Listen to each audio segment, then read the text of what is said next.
కృష్ణసార్ టీంలో మనం షాద్ నగర్, ఫరూక్ నగర్ రావడం జరిగింది. ఇప్పుడు మనం యాదమ్మ అనే పేషెంట్కి ఇవ్వడం జరిగింది. ఆమె మాటల్లోనే ఈ రిజల్ట్ ఏందనేది మనం ఈరోజు అడిగి తెలుసుకుందాం. నమస్తే అమ్మ. నమస్తే. మీ పేరు? యాదమ్మ. ఇక్కడ షాద్ నగర్, ఫరూక్ నగర్. షాద్ నగర్, ఫరూక్ నగర్. ఇంతకుముందు మీకు ఈ బయట తీసుకోకముందు ఏం ప్రాబ్లం ఉండే అమ్మ? నా కాళ్ళ నొప్పులు ఉండే, దమ్ము వస్తుండే, జ్వరం ఉండే, కాజలు గుంస్తుండే, కూర్చుని తంకిలు చేత కాకుంటుండే. అట్లా కొన్ని రోజులు ఇట్లా వద్దు దవాఖాన కానీ ఇంట్లోనే ఉన్నా. ఎన్ని సంవత్సరాలు ఉండే మీకు? నాకు ఇప్పుడు ప్రాబ్లం ఉండే 15 సంవత్సరాల కన్నా 15 సంవత్సరాలు వెళ్ళింది. ఎందుకు అవద్దమా వెళ్ళి 15 సంవత్సరాలు ఉన్నా. ఏ దవాఖాన చూపించుకున్నా కానీ తక్కువ కాలేదు అనుకోయ్య.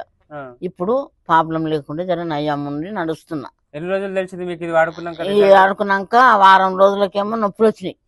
వారంలో కూడా నొప్పి వచ్చినాయి. కొన్ని 2 రోజులు తీసిన మళ్ళీ 15 రోజులు వేసుకున్నా. మళ్ళా జర ఇదైనాక తీసి మళ్ళీ బందికిట్టిన.